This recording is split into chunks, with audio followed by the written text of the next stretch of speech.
Il se peut qu'un jour vous soyez confronté dans Excel à un problème de représentation des petites valeurs. Alors, ces petites valeurs sont tellement petites que finalement, vous voyez, dans votre graphique en camembert, vous avez une espèce de bouillie de secteurs, quelle que soit la façon dont vous organisez ce graphique. C'est la même chose, c'est pas franchement l'idéal. Eh bien, dans Excel, il existe un type de graphique particulier, un graphique en secteur toujours, mais qui a la particularité de proposer des secteurs de secteurs ou des barres de secteurs. Si on lit l'explication, les barres de secteurs, c'est un graphique qui extrait quelques valeurs du secteur principal et les combine en barres empilées.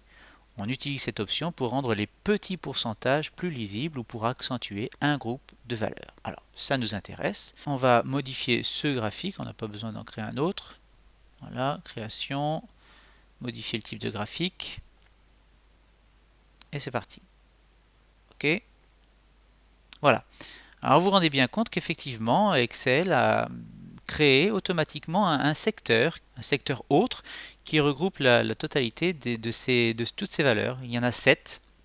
Ce sont les 7 dernières de notre tableau, voilà, qui sont regroupées dans le secteur autre.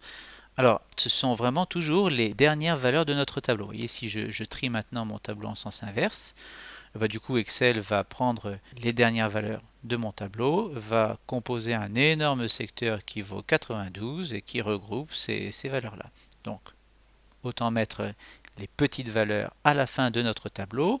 Sachez également que si vous mettez une valeur à 10 ici au milieu, pas de souci, ça va se mettre à jour. 1. Voilà.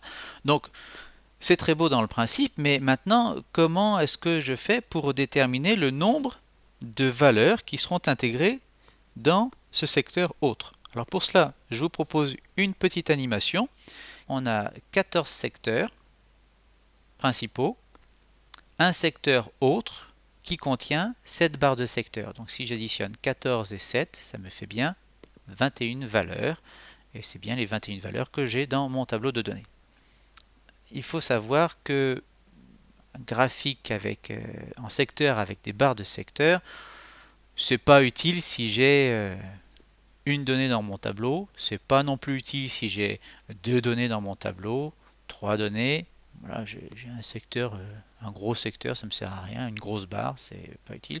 Par contre, à partir de 4 valeurs, là vous voyez, j'ai bien mes 2 dernières valeurs, 30 et 8, qui sont associées pour composer le secteur autre. Donc à partir de là, on va regarder la façon dont Excel procède. On poursuit. On a toujours un secteur autre avec 2 valeurs. À partir de cette valeur dans mon tableau, Excel va me prendre les 3 dernières valeurs.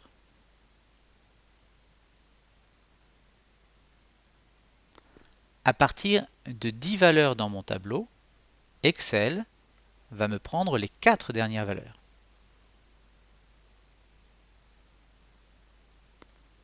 À partir de 13 valeurs dans mon tableau, Excel va me prendre les 5 dernières valeurs. Et on continue comme ça. Voilà, maintenant j'ai 6 barres de secteur à partir de 16 valeurs. 7 barres de secteur à partir de 19 valeurs. Et nous arrivons enfin à notre tableau global. Donc le principe est le même, vous avez le petit tableau qui vous montre à chaque fois le pas qui est utilisé par Excel.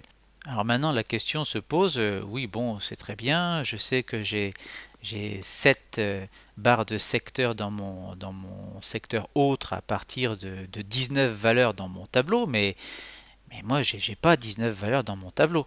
Donc comment est-ce que je peux procéder pour garder le bénéfice de ce graphique, mais en ayant moins de valeurs à afficher? Il suffit d'être un petit peu rusé, et si je mets mes valeurs au milieu à 0, et donc je vais avoir simplement mes premières valeurs qui vont être affichées, 10, 20, 30, les 3 premières, et puis mon secteur autre va regrouper uniquement mes 7 dernières valeurs. On affiche tout. Donc Voilà, la démonstration de la mise en œuvre d'un graphique en secteur avec des barres de secteur est maintenant terminée. Et j'espère vraiment que celle-ci vous permettra un jour de pouvoir, lorsque vous serez confronté à ce problème, représenter de façon claire les petites valeurs que vous aurez dans un tableau. Merci à tous.